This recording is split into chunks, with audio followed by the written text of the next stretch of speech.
نن سبا بیا د الیکشن او ووټونو وخت را نږدې دی او خلک لګیا دي خواري کوي او منډې وهي چې ووټ دې زه وګټم او بل وایي چې زه دې د دې ساده او بېوسو خلکو مشر شم.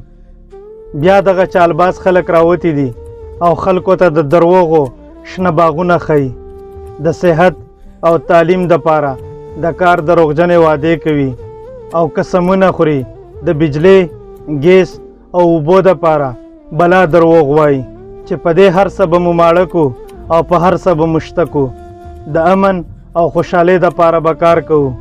نو ګرانو ملګرو، تل مو دا خلک غولوي په دروغجنو وعدو او کیسو، هیڅ یې راته ونه کړل. هسې مو ټول عمر د دوی دپاره د زنده‌باد او مرداباد چغې ووهلې، د یو بل سره یې لکه د لیونو اړم کړي یو. سره خپلو کې تره او تربور هم د دې دروغجنو او ضمیر خرڅو دپاره د یو بل سره لاس او ګریوان یو او د یو بل نه نفرت کوو. خپل اجتماعي مسلې مو د خپلو ذاتي فایدو او ګټو دپاره شاته غورځولې دي.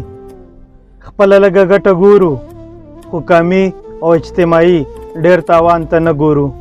اوس دې ځوانان او زموږ د قوم مشران سره په دې خبرې متفق شي او دا لوز او وعده دې سره وکړي چې موږ به د ووټ د ورکولو نه فل او بیخي بایکاټ کوو او تر هغې به دې دروغجنو او خاینانو ته رای او ووټ نه ورکوو چې تر څو پورې موږ ته زموږ اجتماعي او بنیادي مسلې لکه بجلی، ګیس، اوبه، تعلیم او د صحت لپاره په ایمرجنسي او بیړني بنیاد کار نه وي کړی او زموږ په علاقه کې امن یقیني کړی نه وي.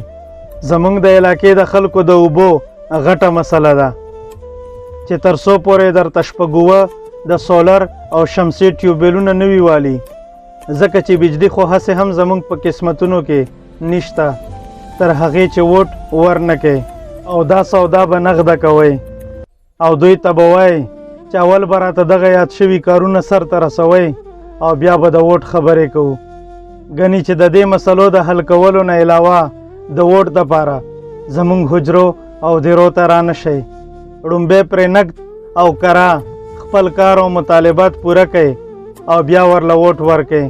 دې ته مه ګورئ چې دا سړی څوک دی او د کوم ګوند او پارټۍ مشر دی. شخصیت پرستی او پړندو سترګو د چا تقلید او مریدي مه کوئ، دا پرېږدئ، ځکه چې د دې نمایندګانو نه به د الیکشن نه مخکې کار اخلئ. بیا د الیکشن نه پس هسې هم دوی ته څوک نه وي یاد او خپلې مزې او چرچې کوي. نور دې موږ او تاسو هوښیار شو او نور دې ځانونه د دې مداریانو د چلونو، جالونو او لومو نه وساتو. ګنې نو د الیکشن نه پس به بیا لاسونه لکه د مچ مروړو او هیڅ به هم په لاس نه درځي. اوس هم در سره وخت شته، پلیز بی کیئرفول. ګرانو ملګرو، که ویډیو مو خوښه شوي وي نو لایک او د ملګرو سره یې شیر کړئ او زما یوټیوب چینل هم خامخا سبسکرایب کړئ. خوشحاله اوسئ.